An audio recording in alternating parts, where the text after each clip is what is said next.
मैं रात के 10 बजे सड़क पर खड़ा एक देह व्यापार करने वाली महिला से एक रात के 2000 तय कर चुका था। वह महिला मेरी गाड़ी में बैठने ही वाली थी कि दूर से एक मासूम सी लड़की, जिसकी उम्र मुश्किल से 18 या 19 साल रही होगी, दौड़ती हुई मेरी ओर आई और हाथ जोड़कर बोली, साहब, भगवान के लिए मुझे अपने साथ ले चलिए। आप जो कहेंगे मैं करूँगी। बस बदले में मेरी मरी हुई माँ के अंतिम संस्कार का खर्च दे दीजिए। उसकी आंखों में आंसू थे। मैं उसे देखकर जोर से हंस पड़ा। मैंने सोचा कि इन धंधे में लगी लड़कियों ने अब भावनात्मक रूप से ब्लैकमेल करने का नया तरीका ढूंढ निकाला है, ताकि खुद को मासूम साबित कर सके। मुझे पूरा यकीन हो गया कि यह लड़की झूठ बोल रही है। खैर, मैंने उस लड़की को ऊपर से नीचे तक बड़े गौर से देखा। वह उस औरत से कहीं ज़्यादा खूबसूरत और कम उम्र की थी। मैंने उससे कहा, सोच लो, मैं जो भी कहूँगा तुम्हें करना होगा। इस बार उसने आंखें नीचे करके कहा, मैं तैयार हूँ। मैंने उसे गाड़ी में बैठाया और गाड़ी होटल की ओर दौड़ा दी। मैंने उसकी आंखों में देखा, उसमें अब भी नमी थी, लेकिन वह बिल्कुल शांत थी। मैंने बातचीत शुरू करने के लिए उसका नाम पूछा तो उसने अपना नाम अंजलि बताया। मैंने पूरी रात उस लड़की का इस्तेमाल किया और उसका नृत्य भी देखा, क्योंकि मुझे नृत्य देखने का भी बहुत शौक था। सुबह होने से पहले ही मैंने कुछ 1000 उसके सामने फेंक दिए और कहा, आगे से इस काम के लिए झूठ मत बोलना। उसकी आंखों में फिर आंसू थे। वह बोली, मेरी मरी हुई माँ को कंधा दे दो। अब तो उसे कोई कंधा भी नहीं देगा। अचानक मेरे भीतर कुछ रुक सा गया था, जैसे दिल की धड़कन ने एक पल के लिए रुककर उस वाक्य को सुना हो। मेरे होठों पर जो शब्द जमे थे वे गले में अटक गए। पहली बार मुझे महसूस हुआ कि शायद मैं किसी ऐसे सत्य को देख रहा हूँ जिसे समझने के मैं योग्य नहीं था। वह कोई आम लड़की नहीं थी। उसका सच, उसकी खामोशी, उसकी थकान, यह सब कुछ मिलकर मेरी हंसी को समाप्त कर चुके थे। मैंने स्वयं को संभालने की कोशिश की, होठों पर एक झूठी हंसी लौटाते हुए कहा, अगर सच में तुम्हारी माँ मरी है तो मैं तुम्हें 50 लाख इनाम दूंगा। वह मेरी आंखों में आंखें डालकर कुछ देर देखती रही, फिर बिना कुछ कहे मुड़ी और बाहर की ओर चल दी और मैं उसके पीछे हो लिया। यूं ही मजाक में मुझे लगा जैसे मैं कोई फिल्म देख रहा हूँ या किसी खेल का हिस्सा हूँ जिसमें अंत में सभी हंस पड़ते हैं, मगर दिल का एक कोना कह रहा था, यह कोई खेल नहीं, यह कोई पीड़ा है, कोई कहानी है जिसका आरंभ तो हो चुका है, लेकिन अंत अभी मेरे नियंत्रण में नहीं है। गाड़ी की ओर जाते हुए मैंने देखा कि उसके कदम और भी भारी हो चुके थे, जैसे वह खुद से लड़ रही हो कि यह बात सच है या वह व्यंग जो मैंने किया। मैंने दरवाज़ा खोला और वह चुपचाप बैठ गई। रास्ता तय करते हुए हम दोनों चुप रहे। मेरी गाड़ी के हीटर से निकलती गर्म हवा हमें शारीरिक रूप से तो गर्म रख रही थी, मगर उस रात की ठंड में कुछ और भी था, कुछ ऐसा जो सांसों को भी जमा देता। रास्ते भर वह चुप रही। गाड़ी में संगीत बंद था, हीटर की गर्मी भी धीमी हो चुकी थी और हमारे बीच एक ऐसी चुप्पी फैल गई थी जो ना तो नबीपन थी ना ही निकटता, बस एक भारी सच की उपस्थिति थी। मैं उसे देखना चाहता था, उसकी आंखों से कुछ समझना चाहता था, मगर वह खिड़की के पार झांक रही थी, जैसे शहर की रोशनी में किसी पुरानी याद को ढूंढ रही हो, जैसे उसे पता हो कि मैं मजाक में उसके साथ आया हूँ। मगर वह भी शायद अब गंभीर हो चुकी थी, या शायद वह पहले से ही गंभीर थी। मेरी सांसें भारी हो रही थी और दिल में एक अजनबी सी घबराहट थी, शायद इसलिए कि मैं पहली बार किसी ऐसी सच्चाई की ओर जा रहा था जिसे मैंने हमेशा पैसों के पीछे छोड़ दिया था। शहर की रोशनियां पीछे छूटने लगी, सड़कें संकीर्ण होती गई, आसपास के मकान जर्जर बिजली की तारें झूलती हुई और हर मोड़ पर एक अजनबी निगाह गाड़ी को घूरती हुई सी प्रतीत हो रही थी। गाड़ी उबड़ खाबड़ सड़क पर झटके खा रही थी। मैंने अंजलि की ओर देखा। उसका चेहरा शांत था, ना कोई डर, ना कोई घबराहट, जैसे वह सालों से इसी रास्ते पर चल रही हो। हर दिन किसी सब के साथ। फिर हम एक दरवाजे के सामने रुके। मैंने जैसे ही गाड़ी रोकी, दरवाज़ा अपने आप खुल गया। अंदर से किसी ने नहीं खोला था, वह पहले से ही आधा खुला था, जैसे किसी ने समय के साथ हार मान ली हो। अंदर कदम रखते ही हवा में एक अजीब सी गंध थी, बंद कमरे की सिलन, वीरानी और मृत्यु की। मेरे कदम धीरे धीरे बढ़ने लगे। एक छोटे से गलियारे से गुजरते हुए हम एक अंधेरे कमरे में पहुंचे, जहां एक पुरानी खटिया पर सफ़ेद चादर तनी हुई थी। उसके पास दो छोटे बच्चे बैठे थे। उनके चेहरे पर ना तो आंसू थे ना सवाल, सिर्फ एक ठहरी हुई खामोशी और वीरानी थी। मेरी नज़रें उस चादर पर जमी रही। फिर अंजलि ने धीरे से चादर का एक कोना उठाया। नीचे माँ की लाश थी, चेहरा शांत, होठ बंद, आंखें मूंदी हुई थी, लेकिन चेहरे पर ऐसी थकान थी जैसे वर्षों की मेहनत और संघर्ष अब थम गया हो। जैसे वह औरत जिसने अपनी पूरी जिंदगी उम्र, स्त्रीत्व, बीमारी और सम्मान बचाने में लगा दी हो, अब अंत में सुकून में हो। मेरे कदम पीछे हटने लगे, लेकिन शरीर हिल नहीं रहा था। आंखों में नमी भरने लगी, लेकिन मैंने खुद को संभाला। मैं ऐसा पुरुष था जो अपनी दुनिया में गुस्सा खरीद लेता है और दुख से सौदा कर लेता है, लेकिन आज इस खटिया के सामने खड़ा मैं बेबस था। अंजलि की सांसें तेज हो रही थी। उसने मेरी ओर देखे बिना कहा, कल रात माँ को बुखार हुआ, दवा खरीदने के पैसे नहीं थे। मैंने पास की दुकान से उधार मांगा, लेकिन दुकानदार ने ऐसे देखा जैसे मैं कुछ और मांग रही हूँ। मैं वहाँ से भाग आई। रात भर माँ का शरीर जलता रहा। बच्चों ने पानी पिलाया, लेकिन कोई फ़ायदा नहीं हुआ। सुबह उनकी सांसें थम गई और मैं सड़क पर आ गई। शायद कोई फरिश्ता मिल जाए या कोई तमाशबीन। उसकी आवाज़ में वह दर्द था जो भूख, थकान और शर्मिंदगी से पैदा होता है, लेकिन साथ ही एक अजीब सी आत्मसम्मान भी था, जैसे वह जानती हो कि आज उसने अपनी आखिरी उम्मीद भी खो दी है। मैंने सिर झुका लिया और चुपचाप कुर्सी पर बैठ गया। मेरे दिमाग में शोर मचने लगा। जिस लड़की को मैं पहले सड़क पर एक बहाना बनाने वाली, झूठ बोलने वाली या आम सी कहानी बताने वाली समझता था, वह आज मेरे घमंड के सामने एक आईना रख रही थी। मैंने अपनी ज़िंदगी में सैकड़ों झूठ और धोखे देखे थे, लेकिन आज पहली बार एक सच्चाई ने मुझे खामोश कर दिया था। अंजलि ने फिर बात शुरू की। पापा हमें बचपन में छोड़ गए थे। माँ ने दर्जनों जगह काम किया, घरों में सफाई की, लोगों के कपड़े धोए, लेकिन हमें कभी भीख मांगने के लिए दरवाजे पर नहीं भेजा।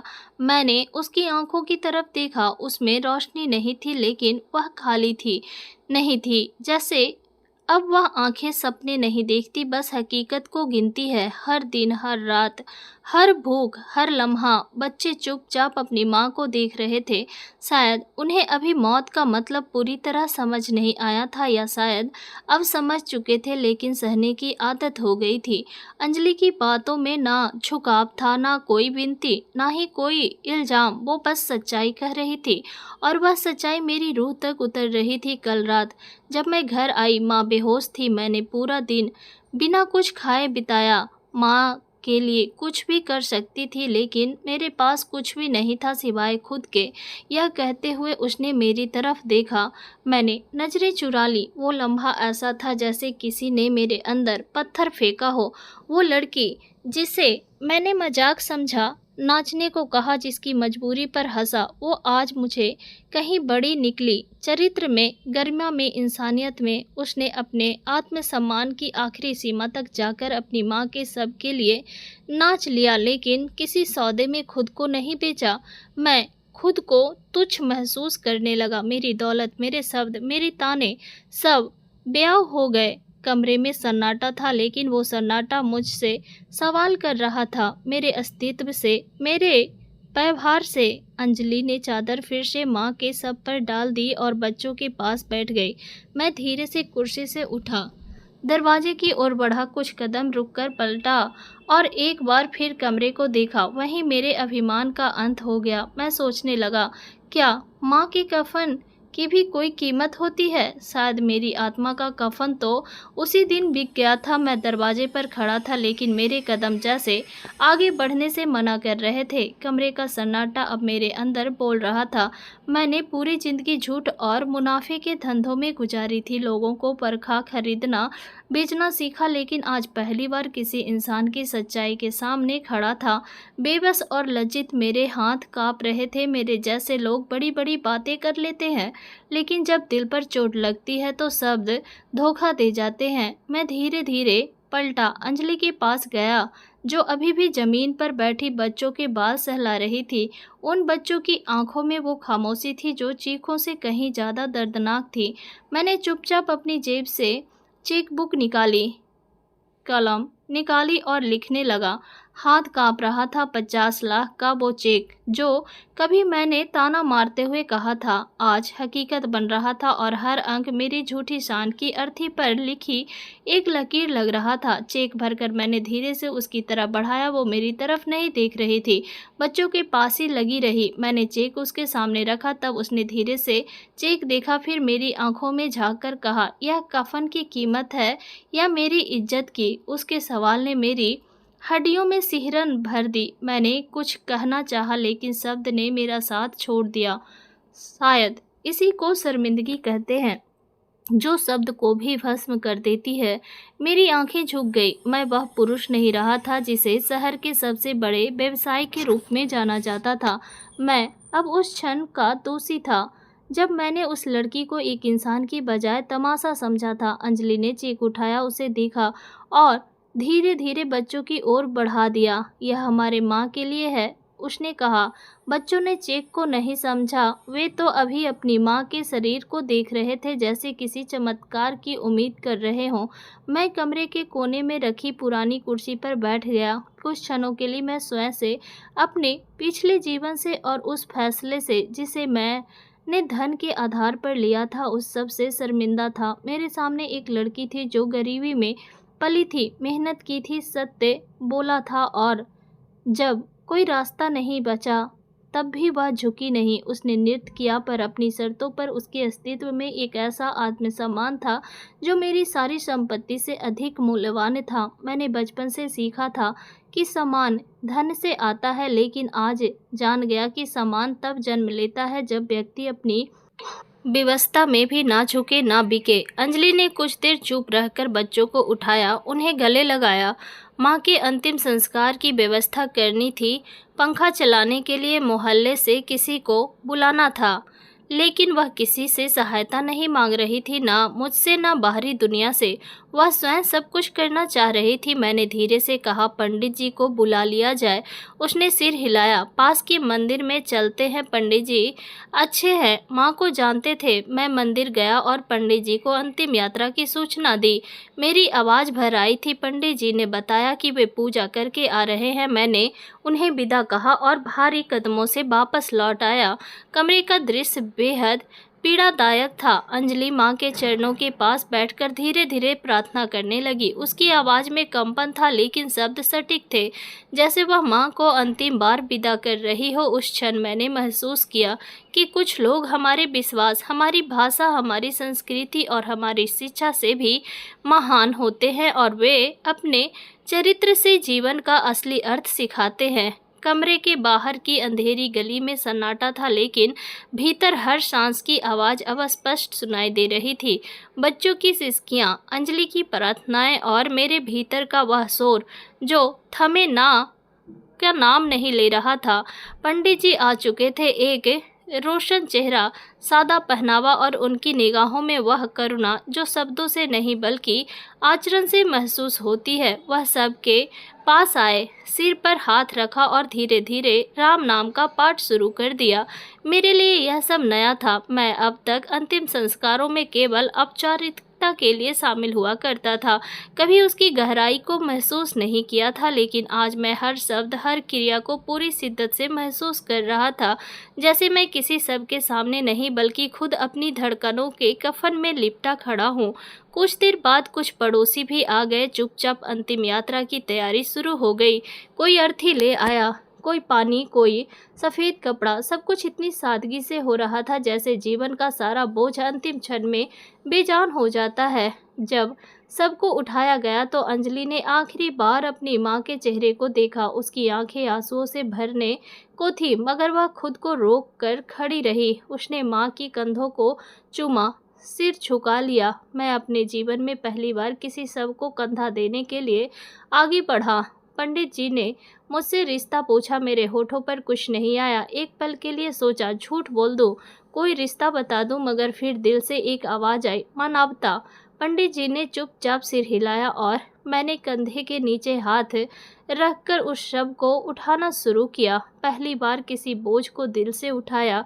आसमान से हल्की बूंदाबूंदी शुरू हो गई थी, जमीन गीली हो रही थी, लेकिन मेरे अंदर कुछ धुल रहा था। अहंकार, घमंड, व्यंग और वह दूरी जो मैंने स्वयं अपने और सच्चाई के बीच खड़ी कर रखी थी। फिर हम अंतिम यात्रा के साथ निकल पड़े, खामोशी से उस बोझ को लेकर, उस रास्ते पर जो सच्चाई की ओर जाता था, उस महिला को जलाने जिसकी बेटी ने मेरे अस्तित्व को भीतर तक हिला दिया था। हम गलियों से चुपचाप गुजर रहे थे, सब हमारे कंधों पर था, मगर असली बोझ मेरे सीने पर था। शमशान भूमि पास आ गई थी। पंडित जी सबसे आगे चल रहे थे, उनके होठ लगातार प्रार्थना कर रहे थे। उनके चेहरे पर एक रोशनी थी और एक ऐसा सुकून जो मेरे भीतर कहीं नहीं था। जब हम शमशान भूमि के प्रांगण में पहुंचे तो कुछ और लोग भी आ गए, कुछ अनजाने चेहरे, कुछ मोहल्ले वाले और कुछ महिलाएं जो बाहर खड़ी होकर देख रही थी। हर किसी की नज़र बार बार अंजलि पर जा रही थी, जो चादर में लिपटी शांत खड़ी थी। उसकी आंखों में अब भी आंसू नहीं थे, जैसे वह खुद को रोने की इजाज़त ही नहीं दे रही हो। वह अपनी माँ के चेहरे को आखिरी बार देख चुकी थी और अब उसका अस्तित्व केवल एक सामाजिक औपचारिकता बनकर रह गया था। मैं सबके साथ खड़ा था, मगर मेरे दिल की जो प्रार्थना थी वह जुबान पर नहीं आ पा रही थी। मेरे शब्द कहीं अंदर ही उलझ गए थे। दिल की आवाज़ बस इतना कह रही थी कि अगर माफ़ी का कोई डर है तो वह आज सामने आ जाए। अगर इंसान बनने का कोई दूसरा मौका होता है तो शायद यही पल होता है जब सबको शमशान भूमि की ओर ले जाया गया। मैंने एक बार फिर कंधा दिया। हल्की बारिश और वह खामोशी जिसमें सिर्फ कदमों की आहट सुनाई देती थी। लकड़ियां तैयार थी। जैसे ही सबको नीचे उतारा गया, निमारा ने एक क्षण के लिए जमीन की ओर देखा। उसकी पलकें कांप उठी। शायद यही वह पल था जब उसके धैर्य की आखिरी डोर टूट गई। एक आंसू उसकी आंख से गिरा और जमीन पर टपक पड़ा। एक खामोश गवाही। जलाने की प्रक्रिया पूरी हुई और लोग एक एक कर लौटने लगे। मैं वहीं खड़ा रह गया। मेरे कदम जमीन से जैसे चिपक गए थे। चाहता तो तुरंत निकल सकता था, वापस लौट सकता था अपनी दुनिया में, गर्म कपड़े, महंगे कमरे और बिना दर्द की रातों में, मगर नहीं। मेरे अंदर कुछ कह रहा था कि यह सफ़र अभी समाप्त नहीं हुआ है। अंजलि वहीं एक पत्थर पर बैठ गई। दोनों बच्चे उसके पास आकर चुपचाप बैठ गए। उसने उन्हें अपने बाहों में समेट लिया। उसमें से छोटे बच्चे ने उसके कान में कुछ कहा। मैं थोड़ा नज़दीक हुआ और सुन सका। माँ कब आएगी, यह सवाल था, या किसी छुरी की तरह चुभता हुआ वाक्य। अंजलि ने बच्चे की ओर देखा, कुछ देर खामोश रही, फिर बस इतना कहा, वो अब नहीं आएगी, मगर अब हमें खुद सब कुछ बनना है। मैं पीछे हट गया, एक दर्द में डूबे हुए इंसान की तरह खड़ा होकर यह सब देखता रहा। मेरा दिल जैसे मुझसे खुद सवाल कर रहा था, मैं क्या था, एक अमीर इंसान या सिर्फ एक खोखला खोल जो बरसों से संवेदनहीनता की पोशाक पहनकर जी रहा था। जब बच्चे ने माँ के बारे में पूछा, मैं चाहता था कि कुछ कहूँ, कोई वादा कर दूं, कोई सहारा दे दूं, मगर मेरे भीतर अब भी झिझक थी। मैं नहीं चाहता था कि वे समझे कि मैं कुछ खरीदने आया हूं। नहीं, आज नहीं। आज मैं सिर्फ एक इंसान बनना चाहता था, ना कोई खरीदार, ना कोई मालिक। मैंने वापसी की राह ली। मेरे कदम धीमे थे, दिल बुझा हुआ। गाड़ी तक पहुंचा, दरवाज़ा खोला, अंदर बैठकर एक गहरी सांस ली। भीतर अब भी उसकी खुशबू बाकी थी, वही खामोशी जो वो साथ लाई थी। मैंने कुछ देर के लिए गाड़ी का इंजन बंद रखा। रोशनी से दूर धुंध में डूबा वह इलाका मेरे मन में गूंज रहा था, हर गली, हर ईंट, हर लम्हा। फिर अचानक जैसे किसी ने मेरे भीतर का पर्दा हटा दिया हो, मैंने साइड मिरर में खुद को देखा। वह शख्स जो कुछ घंटे पहले तक शहर का एक संवेदनहीन अमीर था, अब आंखों में अजनबी सी नमी लिए कुछ और बनने की चाह में बैठा था। शायद पहली बार, सिर्फ पहली बार मैंने खुद को वैसे देखा जैसा मैं था, ना कि जैसा दुनिया को दिखाया था। उस रात मैं अपने घर वापस नहीं गया। मैंने गाड़ी शहर के एक पार्क के बाहर रोकी, सीट पर लेटकर आसमान की ओर देखा। बादल थे, वह आसमान को भी ढक रहा था। तारे मध्यम थे, जैसे सब मौन गवाह बनकर खड़े हों, और मैं बस सांसें गिन रहा था। आज मैं मर तो नहीं रहा था, मगर मेरा कोई पुराना रूप मर चुका था। वह मैं जो सिर्फ अपने लाभ, अपनी इच्छाओं और अपनी जीत के इर्द गिर्द घूमता था, वह खत्म हो गया था, और जो शेष बचा था वह कुछ नया था, कुछ शांत, कुछ लज्जित, लेकिन शायद जीवित।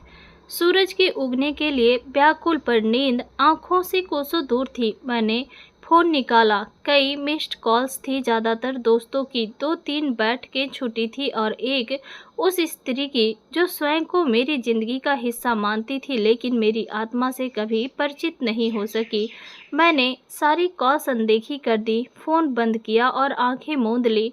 आंखें बंद करते ही एक चेहरा सामने आ गया, अंजलि का नहीं, उसकी माँ का, जो सफ़ेद चादर में लिपटी थी। वह चेहरा कुछ कह नहीं रहा था, बस मुझे देख रहा था। एक ऐसा सुकून जो मेरे उथल-पुथल भरे अस्तित्व को धीरे-धीरे निगल रहा था। मैंने करवट बदली, सीट पर खुद को समेटा, जैसे स्वयं से कुछ छीनने की कोशिश कर रहा हूँ। लेकिन धरती की आंखें तो बंद नहीं होती, वे तुम्हें तब भी देखती है जब तुम स्वयं को नहीं देख पाते। सुबह की पहली रोशनी अभी फैली नहीं थी, मगर आसमान की काली माँ अब हल्केपन में बदलने लगी थी। मैंने गाड़ी स्टार्ट की और बिना कुछ सोचे समझे अंजलि के घर की ओर चल पड़ा। रास्ते में सड़क पर जिंदगी लौटने लगी थी। अखबार बेचने वाले, दूध वाले बच्चे, स्कूल की ओर जाते हुए, सब कुछ समान था, मगर मेरे भीतर का दिन अभी उग रहा था। ऐसा लग रहा था मानो समय ठहर गया हो। जब मैं उस गली में पहुंचा तो सब कुछ वैसा ही था। वही दीवारें, वही सीलन, वही शांत खिड़कियां। दरवाजे पर दस्तक देने से पहले मैं एक पल के लिए रुका। जाने क्यों दिल में हिचक सी थी। दरवाज़ा धीरे से खुला। अंजलि सामने खड़ी थी, चेहरे पर नींद की थकान और आंखों के नीचे गहरे काले घेरे, मगर वह अब भी गरिमा के साथ खड़ी थी। उसके लहजे में हैरानी कम, सवाल ज़्यादा थे। मैंने धीरे से कहा, माँ की प्रार्थना करनी थी, बच्चों से मिलना था। उसने ना तो रास्ता रोका, ना रास्ता दिया, बस चुपचाप पीछे हट गई। मैं अंदर आया तो देखा कि माँ की चरपाई जा चुकी थी। एक नया सुकून सा था, लेकिन वह खाली जगह चिल्ला रही थी। बच्चे कोने में बैठे थे। छोटा बच्चा फर्श पर चौक से कुछ बना रहा था। एक घर, एक सूरज और 3 व्यक्ति। मैंने झिझक कर देखा। एक सवाल उठने लगा, मगर चुप्पी तोड़ने की हिम्मत नहीं हुई। अंजलि ने पानी का गिलास लाकर मेज पर रखा। मैंने धन्यवाद कहा और पहली बार देखा कि वह मेरे पास बैठने की बजाय खिड़की के पास जाकर खड़ी हुई। एक दूरी थी, स्पष्ट और बिल्कुल उचित। मैंने खुद से एक वादा किया कि अब से इस दूरी का सम्मान किया जाएगा, ना करुणा की भावना से, ना किसी दावे से, बस उसकी मानवता के प्रति एक प्रयास के रूप में। मैंने धीरे से बात शुरू की, अगर तुम अनुमति दो तो बच्चों को स्कूल में दाखिला दिलवा दो। वो मेरी तरफ पलटी। आंखों में वही पुरानी चमक थी जो अब मध्यम हो चुकी थी। उसने धीरे से कहा, यह उनके पिता ने भी कहा था। फिर एक दिन वह चला गया और कभी लौट कर नहीं आया। मेरे पास कोई उत्तर नहीं था। मैं जानता था कि शब्द अब एक लंबा झूठ लगते हैं। मैंने केवल इतना कहा, मैं तुम्हारे पिता जैसा नहीं हूँ। शायद अब मैं खुद भी वैसा नहीं रहा जैसा पहले था। एक लंबी चुप्पी के बाद उसने सिर हिलाया, ठीक है, लेकिन इनकी माँ अब मैं हूँ और यह मेरे निर्णय होंगे। मैंने सिर हिलाकर सहमति जताई। यही वह वाक्य था जिसका मैं इंतजार कर रहा था। उसके अधिकार की घोषणा। हम दोनों ने कुछ पल एक दूसरे को देखा। उस पल की चुप्पी सबसे ऊंची आवाज़ थी। उसमें बीते समय की पश्चाताप, वर्तमान की थकावट और भविष्य की चिंता छुपी थी। मगर एक नया रिश्ता भी जन्म ले रहा था, बिना नाम, बिना आवाज़, लेकिन सच्चाई से भरा हुआ। फिर मैं बच्चों के पास गया, उनसे बात की, उनके नाम पूछे। पहली बार वे मुझसे मुस्कुराए। शायद उस पल उन्हें मुझ में कोई डर नहीं दिखा, कोई सौदा महसूस नहीं हुआ। बस एक चेहरा दिखा जो उनकी माँ के दुख का गवाह बन चुका था। जब मैं जाने लगा, अंजलि दरवाजे पर आई। उसने कुछ नहीं कहा, बस एक नज़र डाली, ना रोका ना विदा दी, बस एक खामोश स्वीकृति दी। और मैं पहली बार किसी के दिल से मिली, अनुमति लेकर लौटा। उस इशारे में कोई झूठ नहीं था। मेरी दुनिया अब भी वही थी, कांच की इमारतें, लंबी गाड़ियां और नकली चेहरों की महफिलें। लेकिन अब मेरी आंखें उनमें एक खालीपन ढूंढने लगी थी। मुझे पहली बार एहसास हुआ कि असली रोशनी वहाँ है जहाँ अंधेरे से जन्म होता है, और जो दिल अंधेरे में किसी और के लिए धड़कता है वही रोशनी बन जाता है। और शायद अब मैं भी रोशनी की तलाश में हूँ। दफ्तर वापस आकर मैंने दरवाज़ा बंद किया, पर्दे गिरा दिए और कुर्सी पर बैठ गया। पूरा कमरा, कीमती फर्नीचर, सुगंधित मोमबत्तियाँ और सजावट, अब सब व्यर्थ लगने लगा था। मेज पर रखा लैपटॉप चमक रहा था, जैसे मुझसे कुछ कहने की कोशिश कर रहा हो, लेकिन मैं उसकी ओर देख नहीं पाया। दीवार पर लगा कैलेंडर चुपचाप आने वाले दिनों की ओर बढ़ रहा था, जैसे समय कह रहा हो, जो बीत गया वह सीख था, जो आने वाला है वह परीक्षा है। मैंने दराज खोली और वहीं से वह चेक बुक निकाली जिसका एक पन्ना मैंने अंजलि को दिया था। बाकी चेक बुक खाली थी और हर चेक मुझे अपने पापों की सूची जैसा लग रहा था। मैंने एक कागज निकाला और अनजाने में लिखना शुरू कर दिया।